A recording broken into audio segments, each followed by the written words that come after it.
के सामने 7 दिन में सारी सच्चाई आ जाएगी। जिसके व्यक्ति के हृदय पर ठेस लगे ना, चोट पहुंचे, तो परिवारों को संभाल लेना, घरों को संभाल लेना। नहीं तो वही बात है, कहने वाले कह जाते हैं, सुनकर सुनने वाले, सार्थक तब ही है जीवन में जो डाले।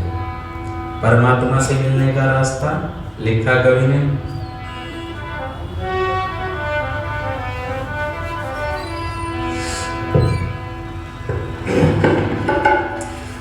जो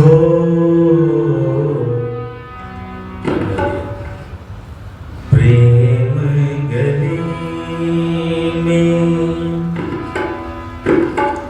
आए नहीं,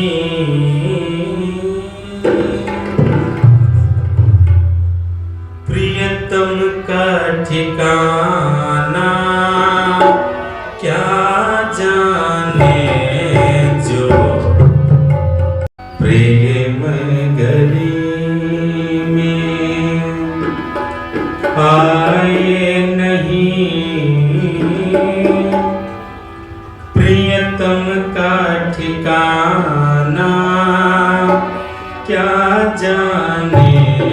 जिसने कभी प्रेम किया ही नहीं, जिसने कभी प्रेम किया ही नहीं, वो प्रेम निभाना क्या जाने।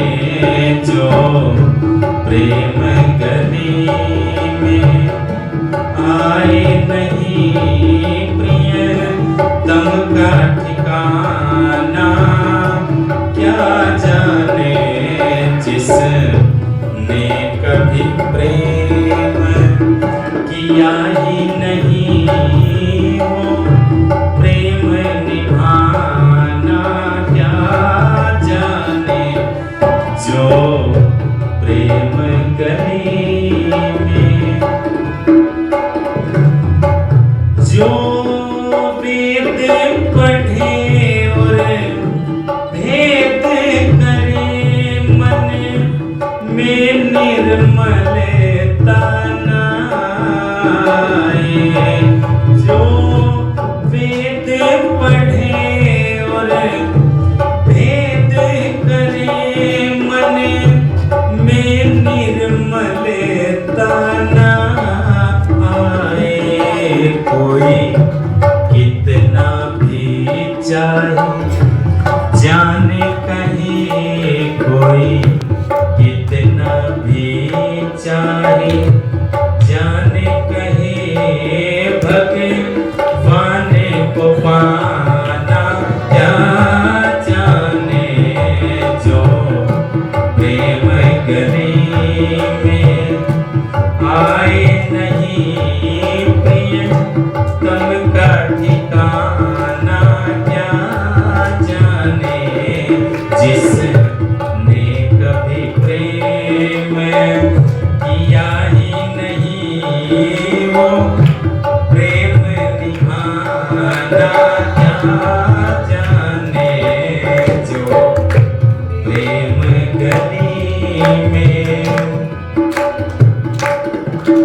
ये दुनिया को रख धंधा है, सब जग माया में अंधा है।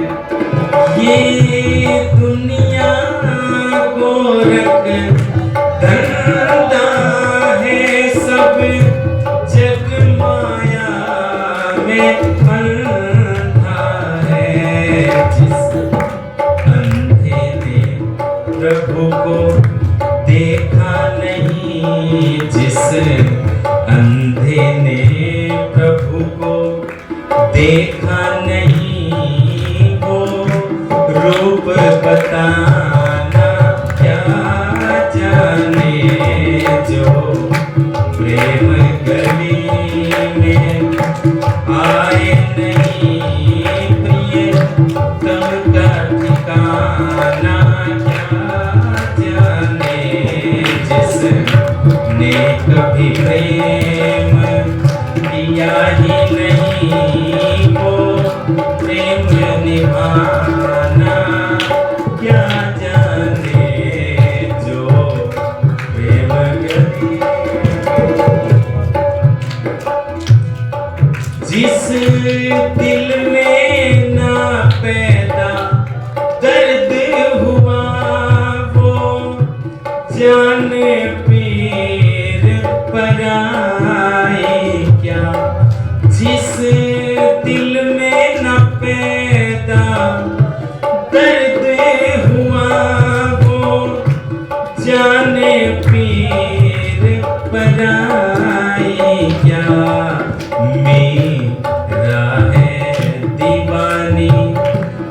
भगवन की मेरा है दीवानी, भगवन की संसार दीवाना, क्या जाने जो प्रेम गले में आए नहीं प्रिय तम का ठिकाना, क्या जाने जिसने कभी प्रेम किया ही नहीं वो प्रेम निभाना, क्या जाने जो प्रेम गले में, प्रेम गले में, प्रेम गले में।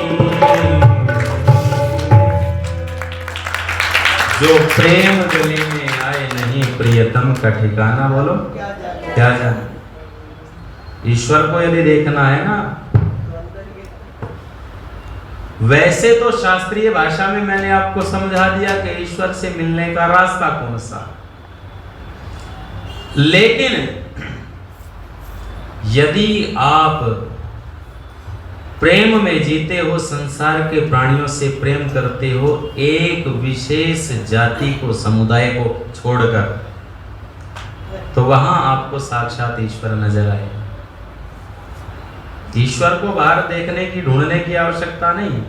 मैं सुनाया करता हूं कि जब मैं गांव में रहता था तो कुछ लोग कहते थे कि साहब यदि ईश्वर का साक्षात्कार करना है तो हरिद्वार में जाओ। पिछले दिनों प्रधान जी वहां गए थे, वहीं मेरी इनसे भेंट हुई व्यास आश्रम में। बड़ा अच्छा आश्रम है, आप सभी जाया करो, साधना का और यज्ञ का बड़ा अच्छा अवसर मिलता है। तो लोगों ने कहा कि यदि ईश्वर का साक्षात्कार करना चाहते हो तो आप हरिद्वार में जाओ, हर की पैड़ी पर गंगा में स्नान करो और परमात्मा के दर्शन हो जाएंगे। बड़ा आसान सा रास्ता बताया लोगों ने। और जन्म जन्मांतरों के पाप भी बोलो कट जाएंगे। अभी 65 करोड़ लोग प्रयागराज में किस लिए गए थे? पाप काटने के लिए तो गए थे। और कमाल ऐसा हो गया, एक भगदड़ ऐसी मची थी वहां पर, वो जो है लापता हो गए लोग। और एक परिवार में तो अखबार में घटना आई, एक परिवार में तो ऐसा हुआ वो लापता हो गए, पता नहीं मर गए, क्या हुआ क्या नहीं हुआ, लेकिन परिवार के लोगों ने ये मान लिया कि साहब हाँ अब उनकी डेथ हो चुकी है, गंगा मैया में वो समा गए, उनकी मुक्ति हो गई है, तो आओ उनके लिए शांति यज्ञ करते हैं, उनकी 13वीं का कार्यक्रम करते हैं, चौथे का कार्यक्रम करते हैं।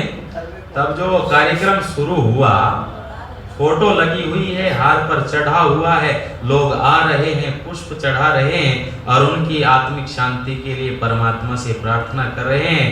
तो लोगों ने गौर से देखा, जिस व्यक्ति की आत्मा की शांति के लिए प्रार्थना की जा रही थी वो दरवाजे पर खड़ा हुआ, दरवाजे पर खड़ा हुआ। कमाल हो गया। मैंने निवेदन किया आपके सामने, लोगों ने कहा कि आप हरिद्वार में जाओ, गंगा में स्नान करो और जन्म जन्मांतरों के पाप कट जाओ, ईश्वर का दर्शन भी कर लो।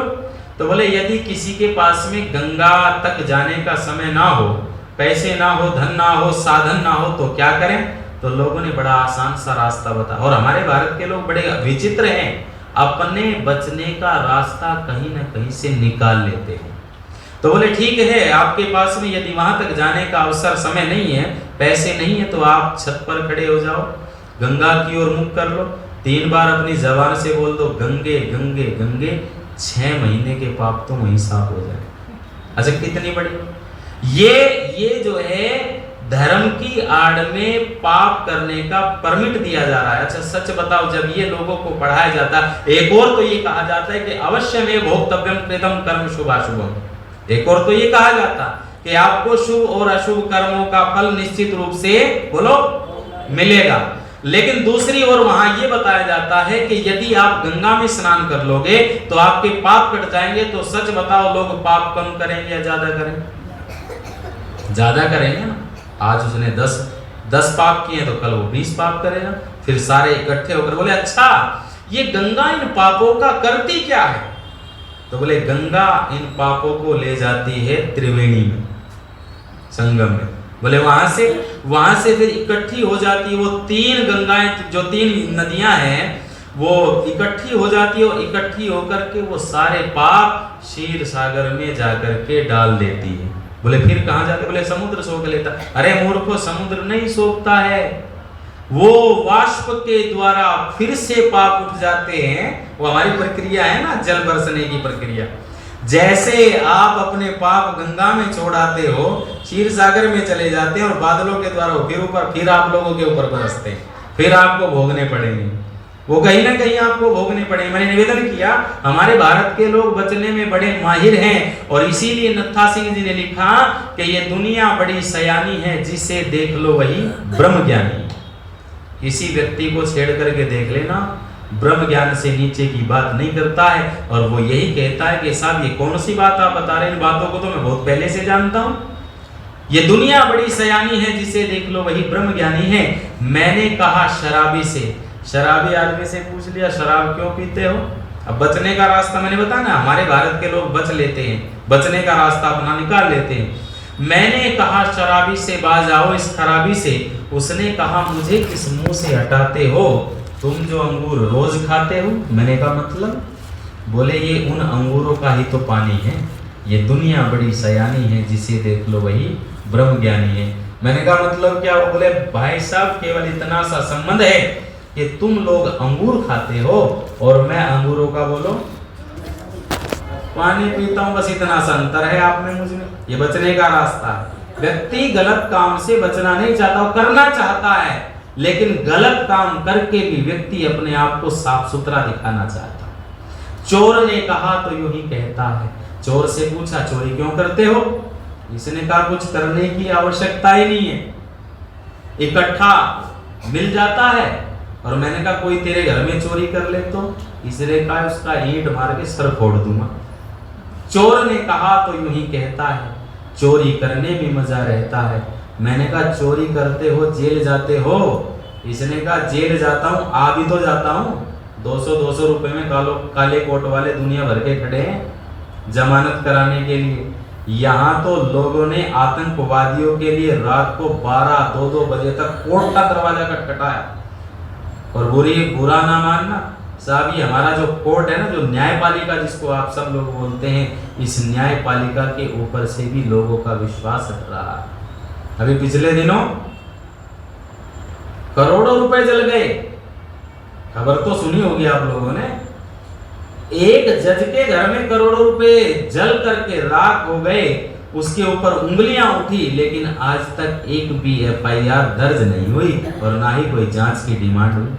अब न्यायपालिका, वही न्यायपालिका जो ये कहती है कि साहब यदि आपको सुप्रीम कोर्ट में केस लड़ना है तो सबसे पहले आप निचली कोर्ट में जाएं, फिर उसके बाद हाई कोर्ट में जाएं, और उसके बाद में फिर सुप्रीम कोर्ट में जाएं। अब ये जो वक्फ बिल पास हुआ है, आप सबने देखा होगा, वक्फ बिल जो पास हुआ वो सीधा ना नीचे कोर्ट में गया ना हाई कोर्ट में गया, वो सीधा सुप्रीम कोर्ट में गया। और सुप्रीम कोर्ट के जज भी उनकी जो याचिका है उसको सुनने के लिए तैयार है। बोलो जी मैं झूठ बोल रहा हूं क्या? अब विश्वास हटने वाली बात है कि नहीं है, या आप विचार कर लेना इस बात पर। खैर, मैं निवेदन करने लगा था, और निवेदन ये कर रहा था कि परमात्मा से मिलने का रास्ता कौन सा है? ईश्वर से मिलने का रास्ता यही है कि साहब आप यम नियम की प्रक्रिया को अपना लें।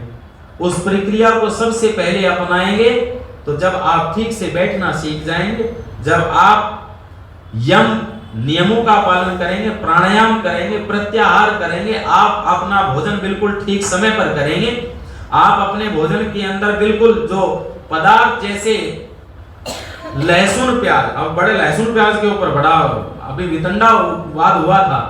लोगों ने कहा ये तो जो है मलमूत्र से पैदा होता है, लेकिन यहाँ जब आयुर्वेद को पढ़ते हैं तो उसमें लहसुन के विषय में बात आई कि जो साइटिका होता है, साइटिका दर्द होता है, घुटनों में दर्द होता है, कमर में दर्द होता है, यदि उस लहसुन को दूध के अंदर पका करके पी लें और लंबे समय तक पिए तो आपके साइटिका ठीक हो जाता है, घुटनों का दर्द ठीक हो जाता है। लेकिन क्या लोगों ने बातें बनाई कि साहब ये तो गंदगी से उत्पन्न होता है।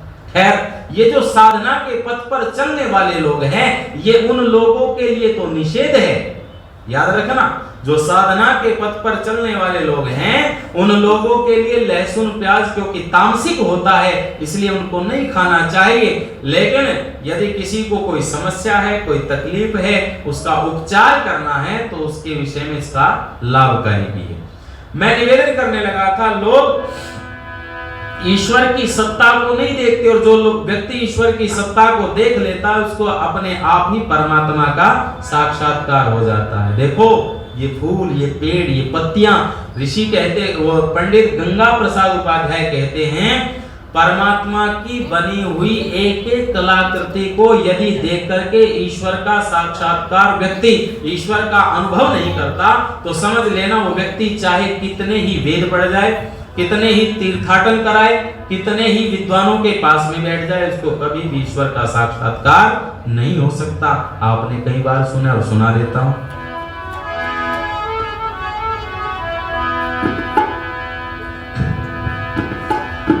ये चमक, ये दमक, फूल बन महक, सब कुछ सरकार तुम्हीं से है।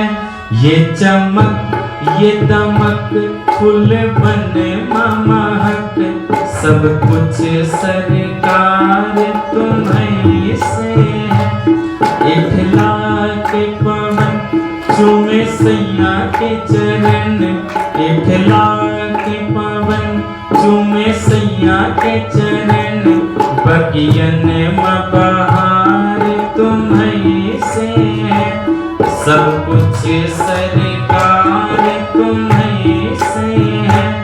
ये चमक, ये दमक, फूल बन महक, सब कुछ सरकार तुम्हीं से है।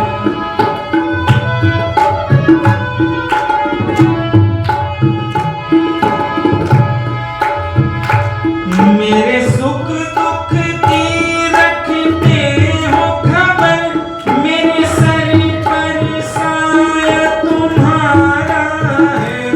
मेरे सुख दुख की रखते हो खबर, मेरे सर पर साया तुम्हारा है। मेरी नैया के खेमनहार तुम्हीं, मेरी नैया के खेमनहार तुम्हीं, मेरा बेड़ा पार तुम्हीं से है। सब कुछ सरकार तुम्हीं से है। ये चमक, ये दमक, फूल बन महक, सब कुछ सरकार तुम्हीं से। इठला के पवन चूमे सैया के चरण, इठला के पवन चूमे सैया के चरण, बगियन में बहार तुम्हीं से है। सब कुछ सरकार तुम्हीं से। मेरा दिल ले लो, मेरी जान ले लो, मेरा तन ले लो, मेरा मन ले लो। मेरा दिल ले लो, मेरी जान ले लो, मेरा तन ले लो, मेरा मन ले लो। मेरे इश्क को निस्बत है तुमसे, मेरे इश्क को निस्बत है तुमसे। जीवन श्रृंगार तुम्हीं से है। ये चमक, ये दमक, फूल बन महक, सब कुछ सरकार तुम्हीं से है। इठला के पवन चूमे सैया के चरण, इठला के पवन चूमे सैया के चरण, बगियन में बहार तुम्हीं से है। सब कुछ सरकार तुम्हीं से। मेरा कोई नहीं है दुनिया में, मेरा तोल करार तुम्हीं से है। मेरा कोई नहीं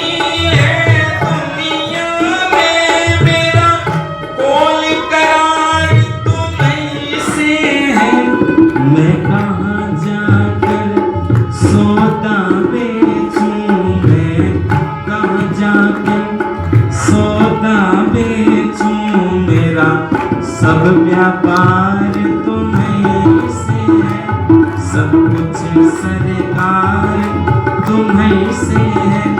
ये चमक ये दमक फूल बन महक, सब कुछ सरकार तुम्हीं से है। इठला के पावन चूमे सैया के चरण, इठला के पावन चूमे सैया के चरण।